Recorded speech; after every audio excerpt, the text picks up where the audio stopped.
Hey everyone, welcome to my channel Beneath the Tower. My name's Gary, I'm a former Jehovah's Witness. I don't have anything scripted to say today.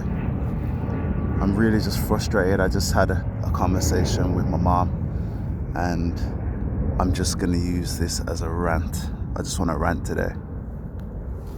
See, the problem that I have is I just don't understand why when I tell her something, she feels like what I have to say isn't credible because I'm disfellowshipped. I'm a former member.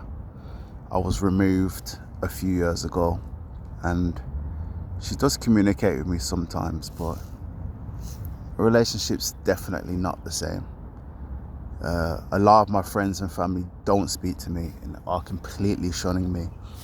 They won't have anything to do with me. They blocked me. You know, everybody knows this. This is what happens when you get kicked out or you walk away.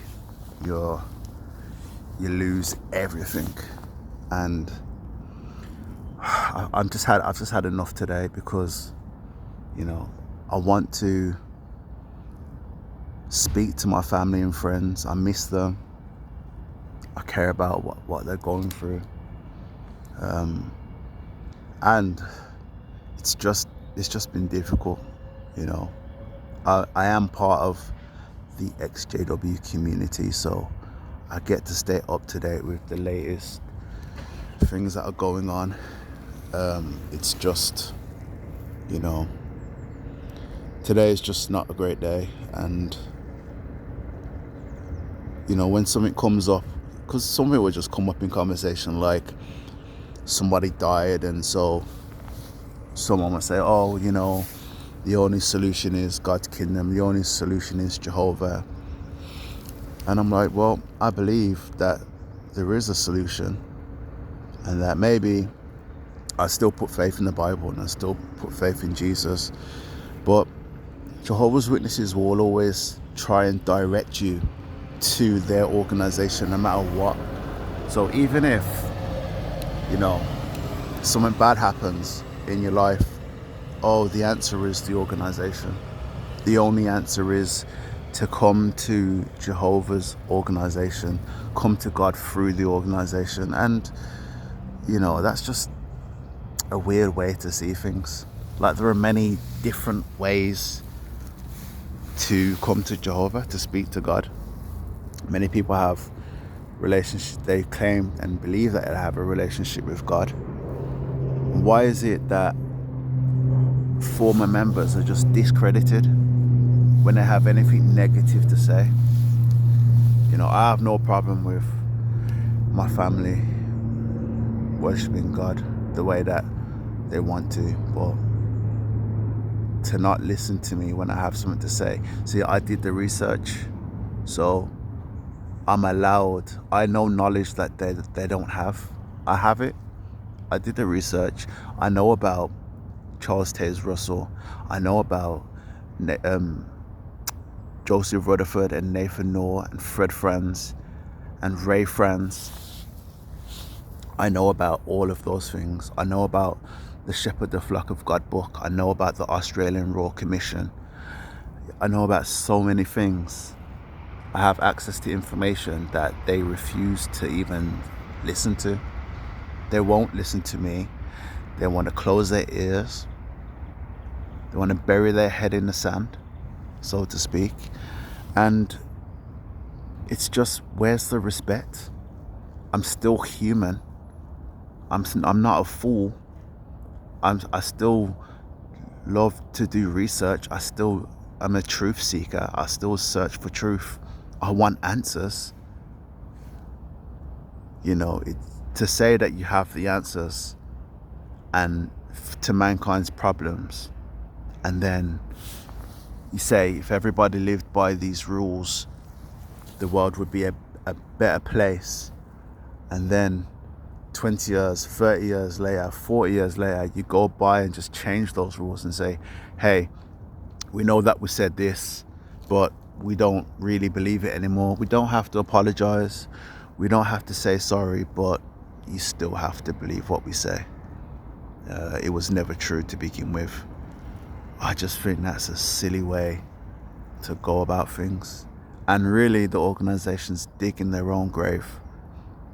They're digging their own grave, because the more they change, the more people will walk away, but they have to change it because no one else is coming in. And when you try to explain this to people that you care about, they just don't want to listen. They don't want to hear you. They don't want to hear what you've got to say. They think you're an agent of the devil, because the organization's put you in this condition where you're dead spiritually, but you're not, and dead really, and it's just a depressing state to be in. Like, have I got nothing good to say? What have I said that was wrong? Are you too scared to actually research what I'm saying is true? Like, is your faith that weak that what I have to say will shake your faith so substantially that you walk away from everything? The reason why you want to close your ears is because you're scared that you will lose your faith. But it's only because you're putting your faith in the wrong thing. You're putting your faith in man, in men who say that they're not inspired, in men who say that they don't have Holy Spirit, they're not guided by God, they don't have any communications with God. Like, if you put your faith in the Bible and you put your faith in Jesus and in God, then your faith should be unshakable. You should be allowed to listen to what I have to say and what other ex-members have to say, and you should be able to just say, let me just do some research to see if what they're saying is correct. But the reason why you won't is because you're scared. You're scared that you'll be shunned. You're scared that you'll be put in my state, in the state that all of us are in as the ex-members. And that obviously terrifies you. You don't have any courage. You know, Jesus had courage. He stepped before the Pharisees and the Sadducees and the temple, and he told them what it was. He told them that they were wrong. He told them that what they were teaching wasn't from God, and that it was doctrines from men, and that they were like their father, the devil, and they hated it. They hated to be told the truth, so they had him killed. The governing body and the organization would definitely, if it was allowed, kill all of the ex-members. I know they would. They would get rid of us if they could, but they can't. You created me like this.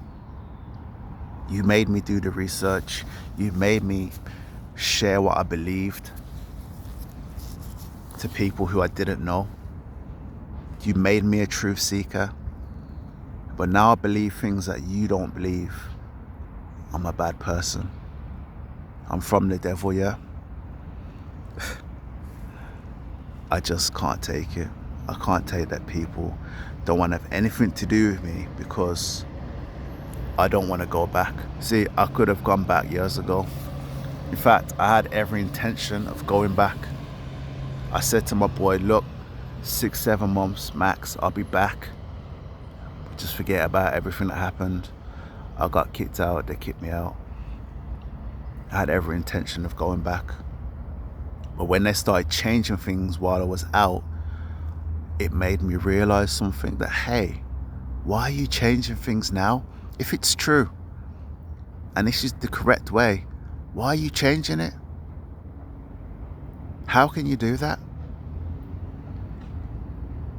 I just don't get it. How can you teach something that's true and then years later just change it and say it was never in the Bible anyway, we made a mistake, we don't have to keep this? Like, how can you call yourself the truth if you're changing everything about the truth? I signed up to this organization under the belief that everything that I learned was true, and now you want to change it all. No, you don't get to change it.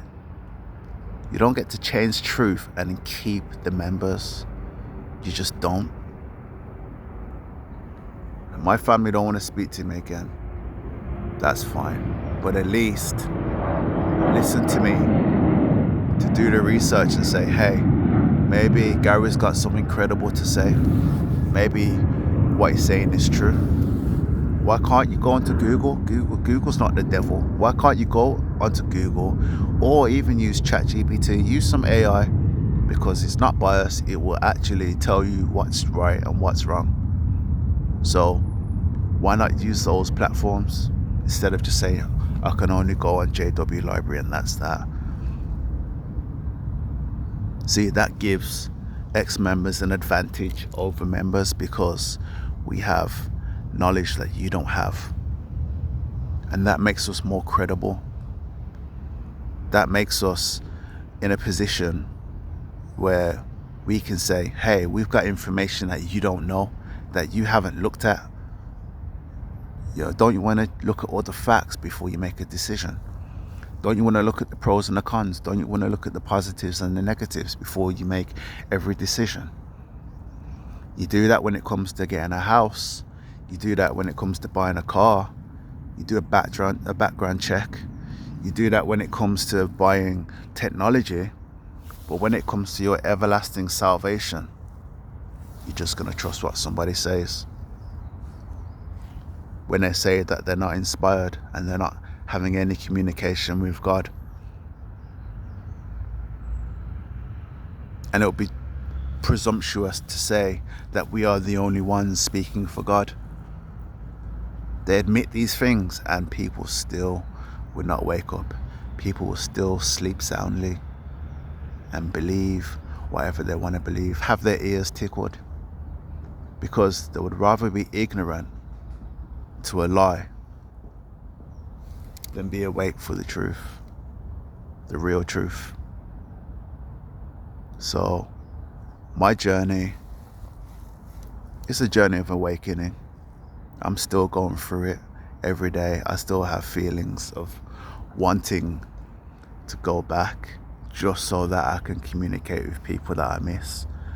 But what kind of a person would that make me, where my character can be bought by conditional love? I'm at work today and I'm just going through it, as we all do from time to time. But I really am going to start making scripted videos. I really am. I'm just trying to get my life in order. When you leave with nothing. Just like when you're married and you may leave your wife or your husband. You got to start again. You leave the family, you leave the kids, you leave the bills, you leave any wealth that you've accumulated. You got to start fresh. And since leaving, I haven't been able to get myself into a financial stable situation. So, that's why I haven't really put my time and effort into this online YouTube thing. But I really care about what people think, and I really care about how life's heading. They use every moment, any negative situation that's happening in life to point you towards the organization. Like, oh, we're about to hit World War III. Turn to the organization, come back. And I just think it's the wrong way to do things. I'm a truth seeker and I always will be, and that will never change. And in a way, the organization created a monster. They created us like this. We're strong and we're survivors. But the problem is, I just wish people would listen. What does it take to wake somebody up? What does it really take to make somebody realize that they've been sleeping this whole time? What does it take to make someone realize that they've been brainwashed? How? do you tell somebody that what they believe their whole life isn't true? These questions I really struggle with from time to time. And I watch a lot of YouTube videos. A lot. And it's a sad thing because everybody's just getting older and older. And my family are not getting any younger. They're wasting precious years that they've got left, hoping in something that may never come. You don't know what's after this life. You have faith. But if you have faith rooted in the wrong thing, then that's wasted faith. That's wasted life. That's wasted opportunities.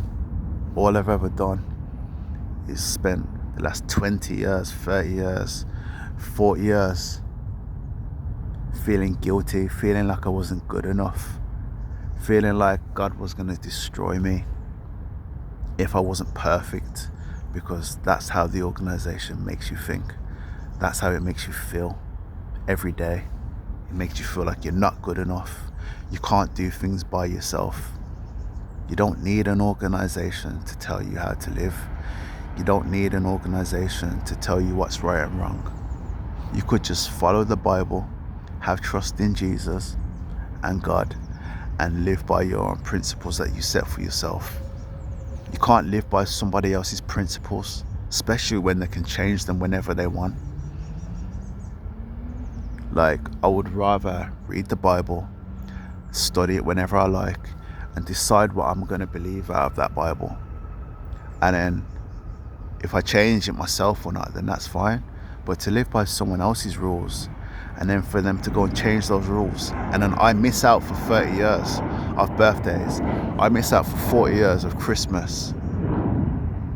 I was prepared to let my children die if they ever needed a blood transfusion. Luckily, they never ended up in a situation where they needed to. But now, I would give blood. I would take blood, because I don't believe what these people have been saying. Apparently they're about to change this doctrine anyway about the blood. We'll see what happens. As of today, the 20th of March, it's my daughter's birthday today, she's 9. I can't wait to see her later on. We're gonna have a nice little party. But I missed out on so many birthdays. I missed out on 40 years of birthdays. I missed out on a lot. I gave up a lot, sacrificed a lot for something that isn't even true. And when I said, when I got baptized in 2011, and I stood up before thousands of people and said, yes, I didn't know what I was getting myself into. If I had hindsight, I wouldn't have did this whole thing. I wouldn't have got baptized with the JWs at all, because you're signing a contract that you're not able to live up to, a contract that constantly changes. I mean, if you had to sign a contract, and in the contract it says, you have to sacrifice everything for this contract, and you have to live up to it no matter what we change, who would sign it? Who could sign a contract like that? This organization is devious. It's scary. It's the worst of the worst. It's actually closely like a parasite. It's like a parasite because it gives you false hope, and it takes your youth, it takes your time, it takes your energy, it takes your resources, it takes your finances. It takes everything from you and gives you nothing but hope, nothing but empty dreams. And I'm sick of that. I'm sick of being leeched on. I'm sick of being told what to think and how to feel and what I can say and what I can't say and what I can wear and where I can go and who I can speak to, who I can be in a relationship with. I was sick of all of that. I was sick of all of that. And you know what, to be honest, I knew I was going to get disfellowshipped. I knew it. And the reason why is because I started believing way before I got disfellowshipped. COVID really helped me. It really woke me up. And when I found out things and I looked at the way other cults operated, I said, hey, my religion operates the same way as that cult does. And if I don't like that cult for how it's acting, then how can I like my religion who acts the same? I had to do some real soul searching. I had to dig deep. I had to undo everything I was ever taught. I had to deprogram myself. It takes so much effort to deprogram yourself. It's unbelievable. But once you put the work in and you do the research, you come to realize that you don't need them. You don't need a face to the Israelites, for example, in the Bible, the Israelites wanted a human king because the surrounding nations had human kings, and that's what they wanted. But God didn't want them to have a human king. God wanted them to solely rely on him and to put trust in him. But because they couldn't see God, they wanted someone that they could see to put trust in. And this is what the organization is doing for the members today. They want to be the face of God. They want to say that they're representing God. And it takes more faith to not see God and to not see Jesus and to trust the Bible than to just believe blindly whatever you're told.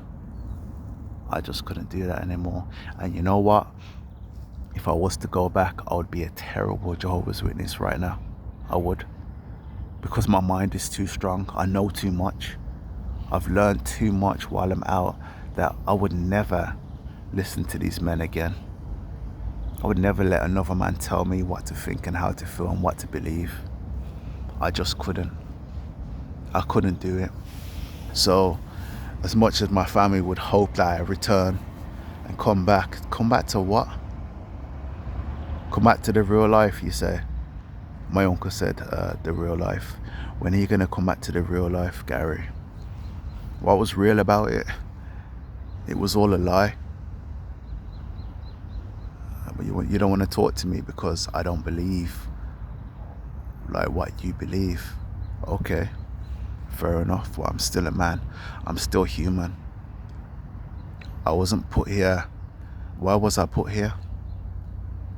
My mom and my dad created me. For what? For me to grow up and to be kicked aside. This organization is scary. And it's only gonna change more things. It's only gonna change more rules and loosen up all of its doctrine until the point where there's nothing left to believe. Why are they setting up secret companies in Ireland where they probably invest in loads of money, billions, millions of money? Why are they doing that? Why are they making investments, long-time investments, if they believe that the end is coming? Clearly, they don't believe it. Clearly, they don't believe it, but they want you to believe it because they want to continue sucking money and time and resources out of you. Not me. Nah, not me. I can't have it. I just can't have it. Anyway, guys, that was just my little rant. I'm sorry for ranting, but I really needed to do that because I've had so much built up pain and anger, and I just needed an outlet. I don't want to go counseling. I don't want to go therapy. I may have to, but I would rather speak to you guys at the moment. So anyway, look out for my future videos. Beneath the Tower, I'm Gary. Thanks for clicking on this video, and please subscribe and follow my channel.